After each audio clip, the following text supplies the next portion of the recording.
sunt curios să știu, eu deși știu cine ești, dacă tu știi cine ești. Dragă nostru, nu știi cine, tu știi cine sunt eu doar ca haină. Nu știi cine sunt eu realmente. Tu știi că eu sunt coach, știi că sunt instructor de photoreading, tu știi că sunt româncă, știi că am trăit în străinătate, știi un pic din istoricul meu, dar nu știi cine sunt eu. Dacă ai ști cine sunt eu, ai ști cine ești tu. Întrebarea asta, cine ești tu? Practic, n-am ce să spun. Nu sunt numele meu, nu sunt poziția mea, nu sunt banii mei, nu sunt statutul meu, nu sunt mașina mea, nu sunt casa mea, nu sunt averile mele, nu sunt banii mei. Ce rămâne? Ființă. Ok, hai să spun o poveste. Fii atent că este o poveste. Am auzit-o undeva prin 1983, nu cred că pot să-mi aduc aminte exact cum a fost spus atunci, știu că aveam ochii cât cepele ascultând-o, dar povestea m-a fascinat. Da? Și povestea era așa, că ființa este peste tot. Imaginează-ți aerul, este peste tot. Este?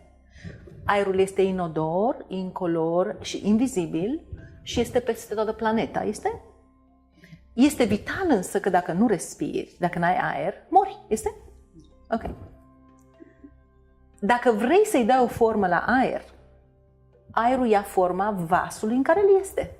Aerul din încăperea asta are forma acestei încăperi, că este definit de o încăpere.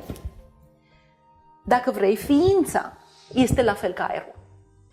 Este invizibilă, n-are miros, n-are gust, este peste tot. Nu este ca aerul care este doar pe deasupra planetei noastre ca un înveliș. Este peste tot. Nu există limită, este peste tot. Da? Și ființa ia formă când se naște pe planeta noastră sub forma unui corp uman, nu? Ființa se naște sub forma unui corp uman. Ființa se naște ca ființă umană. Înainte de să naște aici sau pe altă planetă, sub orice formă pe care o ia, ființa vrea să se distreze, pentru că e plictisitor să stai cu miliarde de ani fără să se întâmple nimica. Și atunci se naște aici ca să se distreze. Și înainte să nască, să-i întrupeze pe pământ aici, de pildă sau în altă parte, oriunde, își propune ce vrea să facă. Și ce? Vreau să mă nasc pe pământ, vreau să fiu femeie, vreau să fiu bărbat, vreau să mă însor așa, vreau să trăiesc experiențele alea, vreau să văd chestiile alea, vreau să fac chestiile alea. Își aranjează scenariul înainte. Și apoi se naște. Când se naște într-un corp. Da? Atunci, ființa care era ființă, acum devine ființă umană. În momentul în care se naște, uită că e ființa tot puternică și tot cunoscătoare, pentru că altfel nu poate să joace jocul ăsta. Nu poate să aibă experiențele, pentru că știi dinainte tot ce se întâmplă, nu? Și este musai să uite la naștere, prin procesul de naștere, cine a fost. Ca să joace jocul cu toată puterea și dezvoltura. Ok? Și atunci devine bărbat sau femeie, se naște în România sau se naște în America sau se naște în Sud-Africa și devine sud-african sau taliban sau indian sau nu știu ce, care e o haină, nu? Apoi își creează o identitate care este o haină,